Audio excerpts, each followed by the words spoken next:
It's time for Talking Michigan Transportation, a podcast devoted to the conversations with people at the forefront of the ongoing mobility revolution.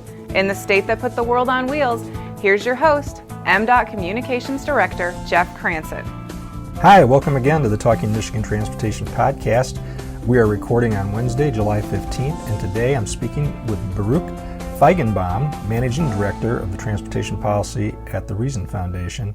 I've invited him on to talk about tolling on roads in light of Governor Whitmer signing legislation last week that asks MDOT to pursue a tolling feasibility study. So thank you again for taking the time to do this. Absolutely, and thanks for having me on. So let's talk about first why a foundation that's, promoting libertarian ideas supports tolling for transportation infrastructure, and why the user-fee model, won't work for other government services.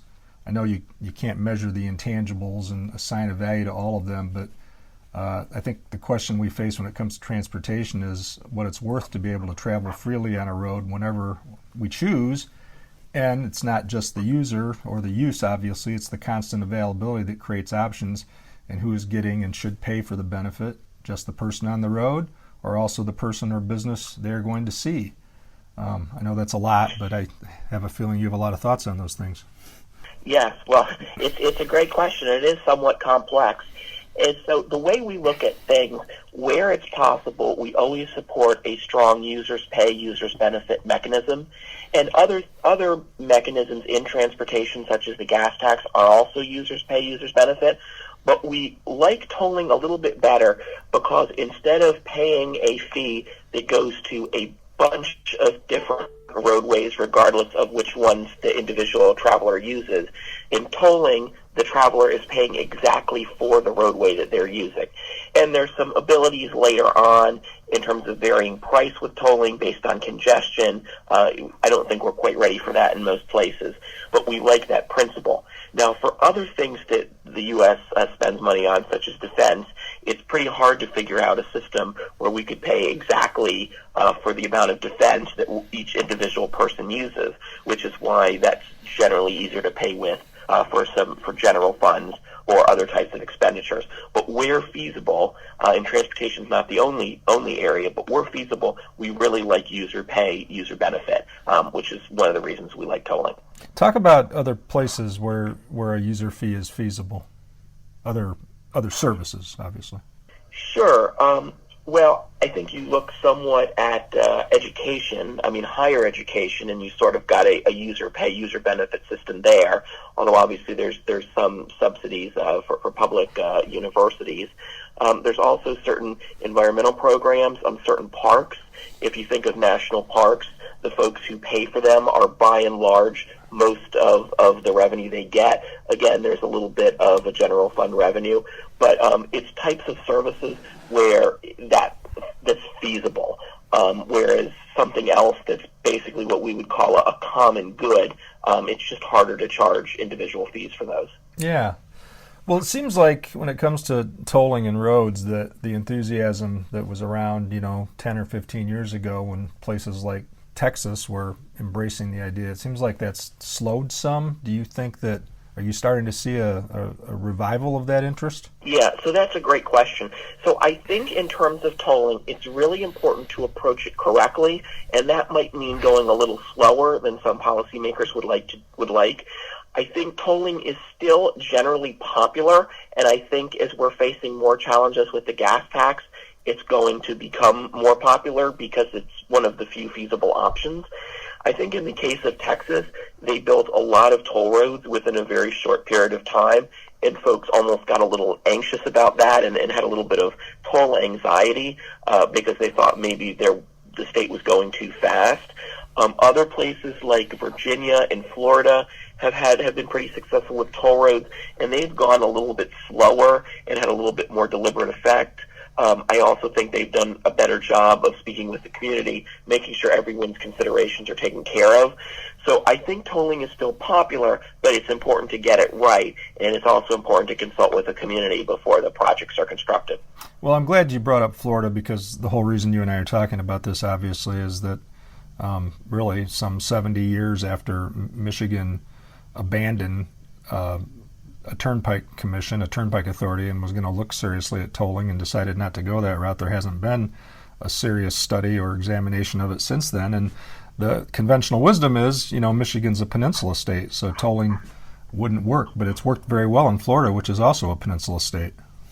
That's right. I think there's a sort of a common misperception that a lot of folks who are using highways are actually out of state, and obviously there's some truth to that, but folks who are out of state can still come in and leave in the same direction. So in Florida, most of those folks are coming in and leaving through Georgia. In Michigan, folks are coming in and leaving through Ohio and Indiana, and in the case of the Upper Peninsula, Wisconsin. What we found is that if the toll rates are set at a relatively low rate, consistent rate, and that revenue is spent specifically on the roadways, it's not diverted to other purposes, we found that tollways have been very popular and are feasible regardless of the amount of out-of-state traffic that is on the roadways. So how can we kind of revive that user pay mindset that built our interstate system? I mean, that was kind of understood, that at a time when the gas tax was sustainable and wasn't diminishing returns like it is now, that's how you pay for roads. Right. And that's a great question. And it's been 100 years now since Oregon, which was the first state to implement the gas tax, actually implemented a gas tax for transportation purposes. So the gas tax has served us very well. It's just as we're having more electric vehicles, as we're having more hybrids, as there's a real difference between the fuel efficiency of certain types of vehicles like pickup trucks and other types of vehicles like subcompacts, the gas tax is become increasingly unreliable, but increasingly unfair mechanism. When they studied the interstate system, they actually examined tolling, and there were some folks who wanted to do tolling because previous to the interstate system, we had some toll roads in the country, Indiana Toll Road, Ohio Turnpike, Florida Turnpike, as you mentioned, which came a little bit later. The challenge was that in some of the southern and the western states, because of population at that time, tolling was not feasible.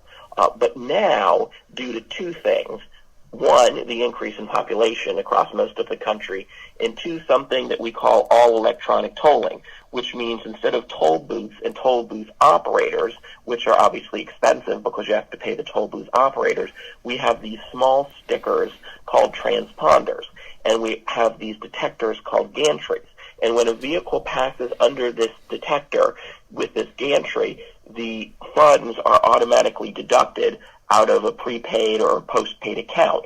And so the actual administrative costs of tolling have decreased from as much as 25% to below 10%, making them more competitive to the gas tax. And since tolling is not dependent on the type of fuel used or the type of engine, it's relatively fair for all vehicles.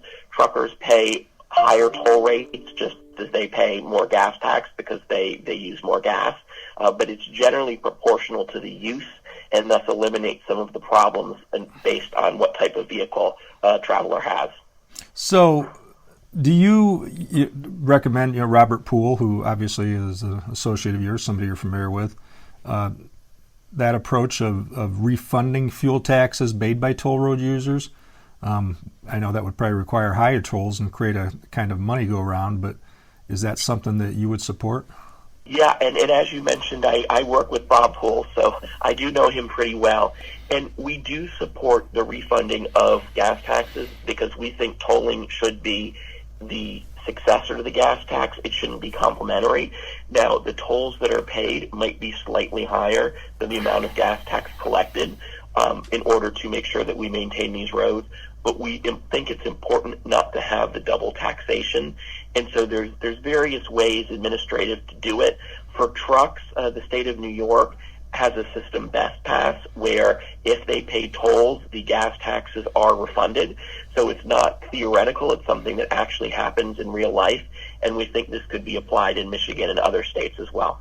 So what do you do in a state like Michigan that has, 600 plus road agencies when you take in all the cities and villages and counties, and MDOT, the Department of Transportation, is just one of those 600 plus road agencies, and the money is now shared through a long time formula that has been tweaked some but dates back to 1951. under a more aggressive tolling system, and some of those fuel taxes on freeways that help with the local system, how would you help sustain the local system in that scenario? Sure. So that's actually a great question. So what we're proposing is tolling the interstates and other major freeways only. And so all of those highways are under the jurisdiction of Michigan DOT. And so we wouldn't have to worry about different agencies having different roads. What we found is that Michigan actually takes some of the revenue that it would spend on off-system arterials and uses it for the actual interstates, because the interstates tend to cost more to maintain. They're usually pavement is a slightly higher quality. There's higher truck volumes, which tend to wear out roads faster. And so what we found is that having the system, the interstates and other freeways, strictly paid for by tolls would actually free up a little more money for other state roads and for local and county roads. And so it actually works out as a net positive if the interstates and other freeways are using toll revenue only.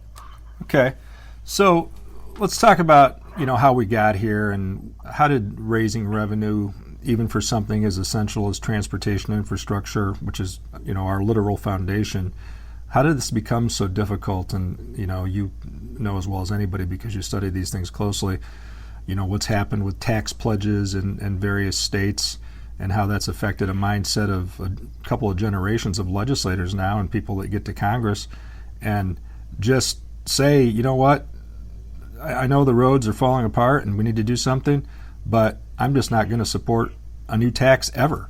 And maybe it's a toll and it's a fee, so it's not a tax, but that's really a mindset that we have to break if we're ever going to, do what our forefathers did and reinvest in roads and bridges, right? Yeah, I think that's a great point, and it's certainly challenging. As you point out, at the federal level, the gas tax hasn't been increased since 1993, and it's a flat rate, it's not a percentage. So in that time, it's lost about 50% of its purchasing power. Now, at the state level, it's a little bit better. States have increased their gas taxes over time, some more than others. So the challenge with this gas tax is first at the federal level. As you pointed out, it's become almost the third rail. Increasing the gas tax, it's hard to get support from either Republicans or Democrats for that.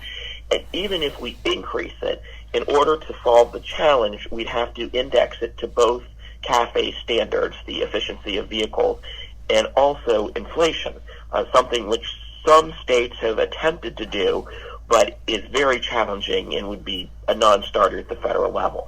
That's why we like the idea of tolling, because with tolling, you would start out with the mindset that the tolls would be indexed to inflation. They would not have to be indexed to vehicle fuel efficiency, of course, because folks are paying them regardless of the vehicle fuel efficiency. It's the same. We think that indexing it to inflation is an easier argument. We've seen that happening in a number of states that have toll roads. It seems to be an easier political lift because tolls are not taxes by legal definition in most states. They're user fees. So it's a challenging conversation to have for sure, but we've seen it be much more feasible with tolling as opposed to with taxes, and I think that's another reason that tolling is a better long-term solution. Well, something I've often wondered is, whether states have explored, kind of a public utilities commission model. As you know, we don't have to go to the legislature to keep the lights on, so why do we have to go to the legislature to maintain the roads? And whether if tolls would be subject, and really if it's VMT and per mile fees, to the same failing of the fuel tax, which is the refusal of politicians to raise the fees to keep up with inflation. Yeah, that's a good question. We have actually looked somewhat at the utility model because we think it's a promising model. We've also looked statewide at the non-interstates and freeways at a mileage-based user fee system as a successor to the gas tax on those type of roads. So it's an interesting idea. I'm not sure we've got a consensus yet for exactly how to solve that problem. But as we transition from the gas tax to mileage-based user fees on other roads, combined with tolling on the interstate, some type of utility system, as you point out, as we do for water or cable or phone or just about anything else, would work a lot better, we think, and it's really just a matter of getting it right and getting the transition correct. So another question that comes up, when I talk with our policy analysts about this is that in Michigan, the user fees now, the gas tax and registration fees are constitutionally dedicated to roads, and that might not be the case of tolls. So how could we keep them from being, diverted, like the New York State Barge Canal, the World Trade Center, of other examples, I'm sure. What would you recommend for that? Right, that's a great point. And I would say Michigan has done an excellent job in making sure that its road revenue is dedicated to roads. I think that's something that needs to continue. And so when a tolling system is set up, when other revenue systems are set up, those provisions to make sure that they're dedicated to roadways need to be included, whether that's another constitutional amendment, whether the legislature can do that independently. I do think that's important, and I do think that's something that Michigan has gotten right for the gas tax. So in your commentary, one of your commentaries about the Michigan situation specifically, you mentioned that tolling is popular with taxpayers. Michigan-based pollster Epic MRA asked the question last August, so almost a year ago, and I know anecdotally I've been in rooms where when we were, various times with two administrations now working on funding proposals, and would ask for a show of hands just informally on tolling, and it might be about 50-50 in most of those rooms. But that Epic MRA poll found a 42% total favor and 49% total oppose.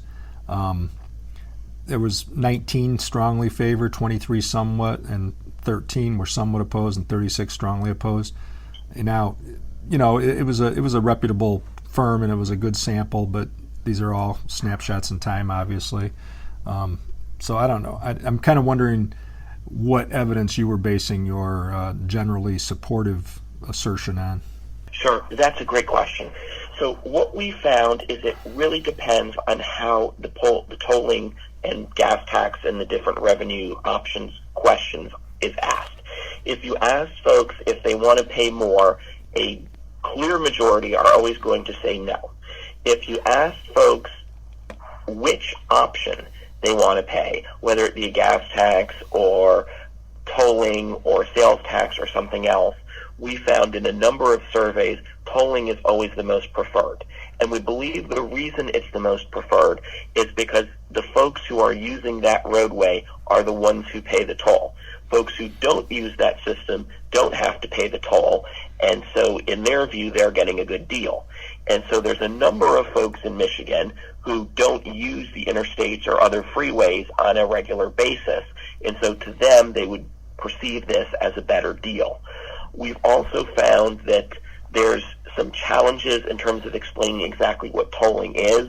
So sometimes people have this vision that they're stopping in toll booths, which they don't like. And so oftentimes with the polling question, we'll explain exactly what the option is. So a gas tax similar to what you're paying right now at the pump, tolling with a prepaid account and transponders, or a sales tax, whatever percentage increase to what the sales tax is today. And that is where we see that tolling is the preferred option of those options. Yeah, I think definitely. I mean, they tried to phrase the question to explain in the preface what we can do now with technology and how, this isn't your grandfather's tolling method. But, I mean, who knows? It's very difficult in a few seconds to make sure somebody grasps that, and you almost have to be driving regularly in other states and maybe have an easy pass, which I do for when I'm in Chicago or, Indiana or Ohio. But if you don't and you're not familiar with that, it's going to take a while to really get your mind around it, I think. But that's a key point, that change in technology.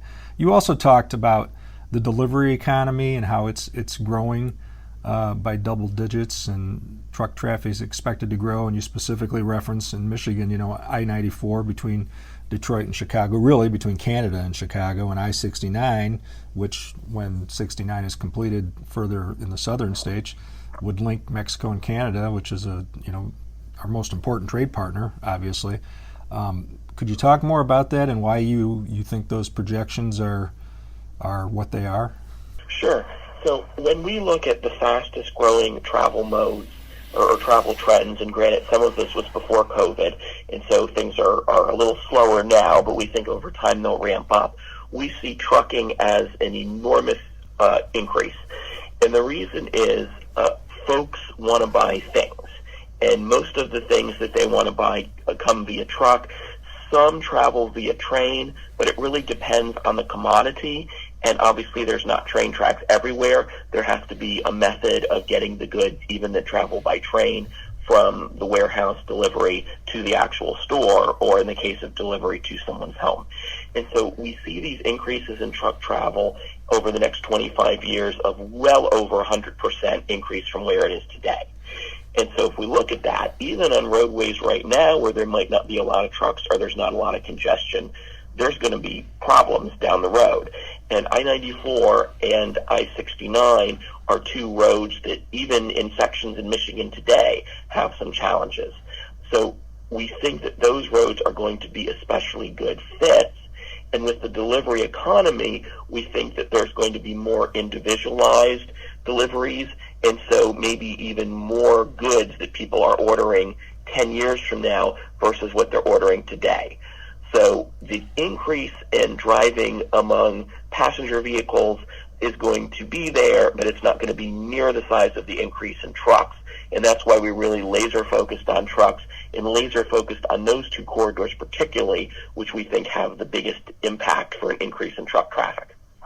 Well, I guess the last question I'd ask, there's a lot of discussion in Michigan and elsewhere as we lead in the testing and operations of connected and autonomous vehicles, and we talk about how they could factor into a managed lane system and what that could mean in terms of tolling. There's a social equity argument that goes on, and is tolling a fairer fee than a gas tax? I know that many would argue it's not as regressive as a gas tax or a sales tax, and that we can design a system to be fair and equitable, and that's something that they've worked on in Virginia that I'm sure you're familiar with, and some other states. So, I mean, what do you think the future is there? Yeah, that's a good question, and the equity issue definitely comes up. And I would agree with what you said. If you look at the other mechanisms, be it a gas tax or a sales tax, tolling is actually the least regressive of any of those three mechanisms. And so I think we're already doing better than what the status quo is right now. For certain metro areas, we've also seen transit bus service operating in these lanes, and this is what we see in the Northern Virginia area.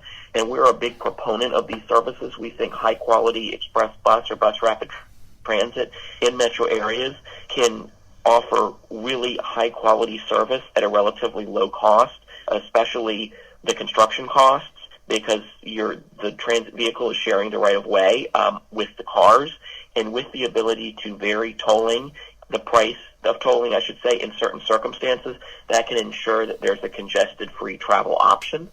So I think there's some good ways to do it and some good ways to address the equity issue.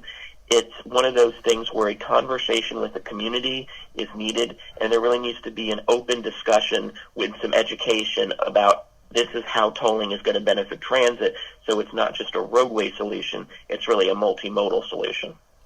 Well, that's excellent. I really appreciate your insights. This is a great conversation, and I especially am impressed that somebody, in the Beltway would know to not just talk about Ohio and Indiana as neighboring states to Michigan, but also think about the Upper Peninsula and Wisconsin. So good for you. Well, thank you very much. I try to have a national focus and remind myself that not everything revolves around Washington, unlike some of the other folks that live here. So I'm glad that was helpful. Yeah, no, this was a great conversation. I think maybe we'll do this again sometime if you're available. I really appreciate it. Yeah, sure. Please feel free to reach out to me. Always happy to talk about these issues. Okay, thanks again for listening to this week's edition of Talking Michigan Transportation. And I want to give a special thanks to Corey Peedy, who does the sound engineering for the podcast, and to Sarah Martin, of MDOT, who does the show's intro and closing. That's a wrap for this edition of Talking Michigan Transportation. Check out show notes and more on SoundCloud or by subscribing on Apple Podcasts.